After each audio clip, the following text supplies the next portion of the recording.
నమస్తే, welcome to ఆధ్యాయ media. మనతో పాటుగా ఉన్నారు సీనియర్ జర్నలిస్ట్ ఇమ్మంది రామారావు గారు. వారితో మాట్లాడదాం. సార్ నమస్తే. నమస్తే బాబు. సార్, ఈ ఏపీ రాజకీయాలు అనూహ్యంగా చాలా మలుపులు తిరుగుతున్నాయి. ఈ నేపథ్యంలోనే పొత్తులపైన ఒక క్లారిటీ ఆ పార్టీలు ఎవరప్పటికీ కూడా ఒక స్పెక్యులేషన్స్ బాగా నడుస్తూ ఉన్నాయి. మరోపక్కన ఈ పొత్తులు తెలంగాణ రాష్ట్రంలో కూడా పొత్తులు పెట్టుకునే అవకాశం కనిపిస్తుంది అంటే ఒక వార్త వినిపిస్తుంది.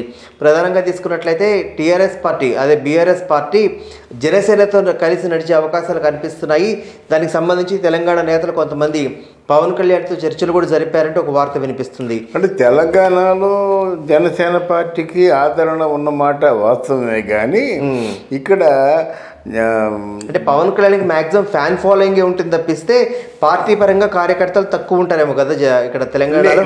ఉన్న ఫాలోయింగ్ ఉంది. ఓకే. అయితే ఇక్కడ ఏంటంటే ఒకవేళ బీఆర్ఎస్ అంటే టీఆర్ఎస్ అంటే బీఆర్ఎస్ అని పెట్టుకుంటున్నారు కదా, బీఆర్ఎస్కి సపోర్ట్ చేసినట్టయితే జనసేన అక్కడ బీజేపీ నుంచి చాలా పెద్ద ప్రతిఘటన ఎదుర్కోవాల్సి వస్తుంది జనరల్గా.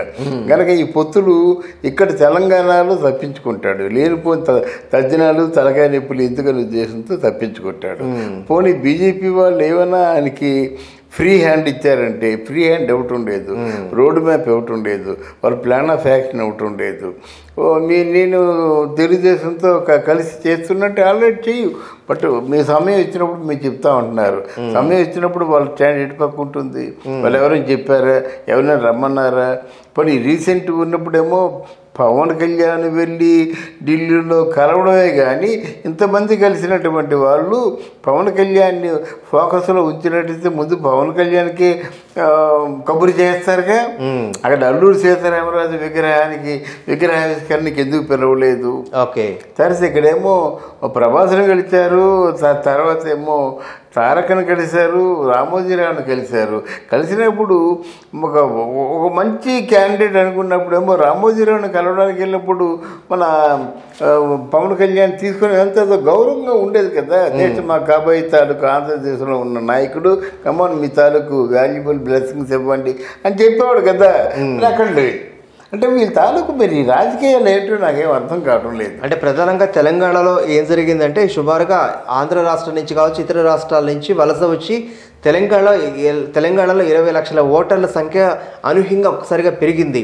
సో వీళ్ళలో ఏంటంటే దీన్ని క్యాష్ చేసుకోవడానికి ఆంధ్ర తరఫు నుంచి వచ్చిన నాయకుడు అయితే బాగుంటుందని ఇక్కడ వీళ్ళ వ్యూహం అని చెప్పి ఒక వార్త ప్రధానంగా వినిపిస్తుంది. దానికి పవన్ కళ్యాణ్ ఒక్కడే సరైన వాడని చెప్పి అనుకోవచ్చు అంటారా? లేదు కదా. ఇంట్లో ఉన్నటువంటి ఇక్కడ మరి కొత్తగా కాసాని జ్ఞానేశ్వర్ తెలుగుదేశం పార్టీ పెట్టాడు కదా. ఇప్పుడు టీఆర్ఎస్ పార్టీలో ఉన్న వాళ్ళందరూ తెలుగుదేశం పార్టీ వాళ్ళే కదా. మళ్ళీ తెలుగుదేశం పార్టీలో మళ్ళీ పుట్టగొడుగుల్లో మొలుచుకొస్తున్నారు కదా. తర్వాత ఏమో ఒకటే అంటారు, హైదరాబాద్ డెవలప్ చేసింది మేము అంటారు. అవును. కాంగ్రెస్ పార్టీ వాళ్ళు తెలంగాణ తెచ్చింది మేము అంటారు. కనుక వాళ్ళకి అది ఆ స్లోగను, వీళ్ళకి ఈ స్లోగను. ఇప్పుడు కొన్ని ఓట్లు మాత్రం డెఫినెట్గా మునపటికంటే టీఆర్ఎస్ పార్టీ మాత్రం పలచబడ్డది. దానికి కారణం ఏంటంటే వేరే కారణం కాదు, వీళ్ళు ఆస్తులు పెంచుకోవడమే. ఓకే. వీళ్ళు పేదరికంలో ఉంటే పలచబడే అవకాశం లేదు. ఎవరు కష్టపడతారు పాపం, పిల్లల్ని మాని సహోరాత్రులు కష్టపడతానని అంటారు. అలా కాకుండా వీళ్ళు సిప్పులు కొనేశారు, వేల కోట్లు ఉన్నాయి, లక్షల కోట్లు ఉన్నాయి. కవితకేమో 35 లక్షల వాచి కట్టుకుంది, ఎక్కడి నుంచి వచ్చిందా అంటే మా ఆయన కొన్నాడని చెప్పింది. ఇట్లాంటి కొన్ని కబుర్లు విన్న తర్వాత ఏంటంటే వీళ్ళు మరి ప్రజల తాలూకు సొమ్ముని వేల లక్షల కోట్లు సంపాదించేస్తున్నారటువంటి ఒక అపప్రద నిజం అని చెప్పడం లేదు. బట్ ఆ జనంలో టాక్ ఉంది కనుక వాళ్ళ మీద వ్యతిరేకత ఉంది. కానీ ఇక్కడ ఆంధ్ర నుంచి వచ్చిన వాళ్ళు, మైగ్రేషన్ వాళ్ళు బాగా స్ప్రెడ్ అయ్యారు, వాళ్ళ ఓట్లు బాగా పెరిగాయి అనుకుంటే మరి దానికే తెలియజేసి ఉందన్నమాట. అలాంటప్పుడు ఒకవేళ అక్కడ బీజేపీ కానీ చంద్రబాబు బీజేపీ జనసేన కలిసినట్టయితే తెలుగుదేశం పార్టీతో బీజేపీ కలవచ్చు. అందుకని ఏం చేస్తున్నాడు కేసీఆర్, తెలుగుదేశాన్ని కలుపుకుందాం అనుకుంటున్నాడు. ఓకే. లేదా కాంగ్రెస్ పార్టీని కలుపుకుందాం అనుకుంటున్నాడు. కాంగ్రెస్ పార్టీ ఎలా కలుస్తారండి? వాళ్ళు బుద్ధి తక్కువైపు అయిపోయి వాడు రూలింగ్కి రాలేకపోయారు. కానీ లేకపోతే వాళ్ళదే కదా ఫస్ట్ ప్రిఫరెన్స్ ఎవరికంటే కాంగ్రెస్ పార్టీకి మాట. కనుక తెలుగుదేశం పార్టీ ఎవరితో కలవదు, కాంగ్రెస్ పార్టీ కూడా ఎవరితో కలవదు. ఏమాత్రం వీళ్ళు బాగా డబ్బు ఖర్చు పెట్టే అవకాశం ఉన్నా సరే మరి డెఫినెట్గా బీజేపీ పార్టీకి అవకాశాలు ఉండే ఛాన్సెస్ ఎక్కువ ఉన్నాయి. 30% ఛాన్సెస్ ఉన్నాయండి వారికి. అయితే మొన్న కర్ణాటక ఎలక్షన్స్ దాకా అక్కడ జేడీఎస్ నేత కుమారస్వామి కింగ్ మేకర్గా ఉంటాడు. ఒకవేళ ఏపీలో కూడా పొత్తు పెట్టుకున్నట్లయితే పవన్ కళ్యాణ్ ఓట్లు చీల్చకుండా ఉండేటందుకు ఆయన కూడా ఒక కింగ్ మేకర్లా ఆడుకుంటున్న నేపథ్యంలో ఒక్కసారిగా కన్నడ రిజల్ట్స్ బెండ్స్ కొట్టినాయి. రేపు ఏపీలో కూడా అటువంటి రిజల్ట్సే కనుక అంటే ఎవరికో ఒక పూర్తి మెజారిటీ ఇచ్చేస్తే ఈ జనసేనతో పొత్తు కానీ జనసేన యొక్క ఆవశ్యకత కానీ ఉండకపోవచ్చు కదా. మరి పొత్తుల విషయం ఎందుకు మాట్లాడుతున్నారు? అంటే పొత్తుల విషయం మాట్లాడాలండి. జనసేన తాలూకు ఆవశ్యకత లేకుండా ఉండదండి. ఎందుకంటే అప్పుడు జనసేన వేరు, ఇప్పుడు జనసేన వేరండి. అప్పుడు జనసేనలో నాయకులు లేరండి. అంటే 1 to 10 పవన్ కళ్యాణ్ అండి. అలా కాదు కదా, మొత్తం ప్రాంతాల్లో నాయకులు లీడర్స్ తయారయ్యారు. వాళ్ళ సర్వీస్ తయారైంది, చెప్పగలరు మీ సర్వీస్ చేశారని చెప్పేసి. ఇప్పుడేమో పవన్ కళ్యాణ్ కాక్ షూర్గా గెలిచేటువంటి సెంటర్స్ను కూడా వాళ్ళు చూసుకున్నారు, అనౌన్స్ చేయలేదు. కానీ కొన్ని కొంత ప్లాంట్గా ఉన్నారు. అంటే ఓహో అని రూలింగ్కి వచ్చేస్తారని చెప్పం కానీ బట్ డెఫినెట్గా you will have his own margin అది ఉంటుందండి. అయితే పవన్ కళ్యాణ్ తెలుగుదేశం ఎందుకు కలుస్తారంటే పవన్ కళ్యాణ్ని ముఖ్యమంత్రి చేస్తానని చంద్రబాబు నాయుడే ఒప్పుకున్నాడు కనుక 2.5 years ముఖ్యమంత్రి చేస్తే వచ్చి నష్టం లేదు కదా. 2.5 years ముఖ్యమంత్రి చేస్తూ ఉంటున్నాడండి ఆయన. ఓకే, ఆయన కావాల్సింది కూడా అదే. ఎందుకంటే 2.5 years ముఖ్యమంత్రిగా పవన్ కళ్యాణ్ ఉన్నప్పుడు కూడా ఎడ్యుకేషన్ అంతా ఆయన చేయాలి, చంద్రబాబు నాయుడే చేయాలి. అంటే ఎమ్మెల్యేగా కూడా గెలవలేనటువంటి పవన్ కళ్యాణ్ ఒక్కసారిగా సీఎం కుర్చీలో కూర్చోబెడితే అనుభవరాహిత్యం స్పష్టంగా కనిపించదు అంటారా?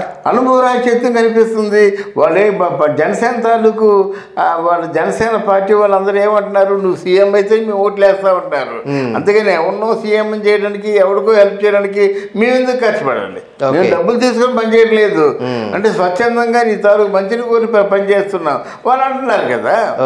సరే, వాళ్ళు అందుకే చెప్తున్నాను కదా నేను. అనుభవరాహిత్యం కనుక ఇక్కడ లోకేష్ ఉన్నప్పటికీ పవన్ కళ్యాణ్ ఉన్నప్పుడు కూడా పరిపాలించేది చంద్రబాబు నాయుడే. ప్లాన్స్ ఇంప్లిమెంట్ చేస్తారు, ప్లాన్ మాత్రం చంద్రబాబు నాయుడుది. ప్లాన్ నీది, నువ్వు ఆలోచించడం కాదు. అక్కడ ఆ రోజు బిల్ గేట్స్ ఆలోచించాడు, బిల్ క్లింటన్ ఆలోచించాడు, సత్య నాదెల్ ఆలోచించాడు. ఆయన ప్లాన్స్ అలాంటి ప్లాన్స్ ఉన్నాయి కాబట్టి they will make use of the plans of mister Chandrababu Naidu. అంటే ఇంత మాస్టర్ ప్లాన్ వేసేటువంటి చంద్రబాబు నాయుడు రేపొద్దున గెలిచిన తర్వాత పవన్ కళ్యాణ్ తప్పించి తాను సీఎం కాడని చెప్పి ఎట్లా నమ్మాలంటారు ప్రజలు?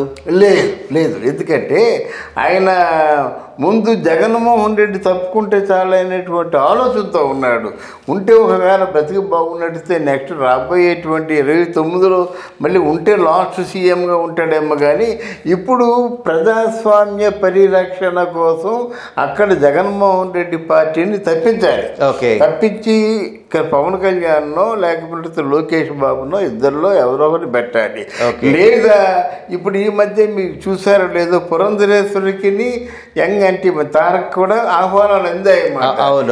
చెప్తాడు పురంధేశ్వరికి, కమ్మా నువ్వు రామ్మా, నువ్వు వచ్చినట్టు చెయ్యి, నువ్వు నీకు హోమ్ ఇస్తాను, నీకు లేకపోతే రెవెన్యూ ఇస్తాము, ఏది అన్ని పంపగానే కదా. ఎందుకు మనం అనవసరంగా వాళ్ళలో నిందపడ్డాం చచ్చిపోయే ముందు అని ఏదో చెప్తాడు వాడికి. ఎంతైనా ఎన్టీ రామారావు కూతురు నువ్వే కదా, ఆ పార్టీని నిలబెట్టుకో, నువ్వు దూరంగా ఉండడం వల్ల మనిషి మాట అంటున్నారు. కమాన్ నీకు ఇప్పుడు ఈ పొజిషన్ చూసుకో. అలాగే ఇప్పుడు ఆయన వల్ల తప్పు కాకుండా, ఆయన వల్ల నిందపడకుండా మన తారకని కూడా పిలుస్తున్నాడు. కమాన్ పార్టీ పగ్గాలు తీసుకోవయ్యా నువ్వు. రాజకీయాలు వీరికే తెలుసండి, కొడాలి నాయనకి పేరునానికి రాజకీయాలు తెలిస్తే మరి చంద్రబాబు నాయుడికి ఎంత తెలిసి ఉండాలి కనుక హీస్ ఆల్ రైట్.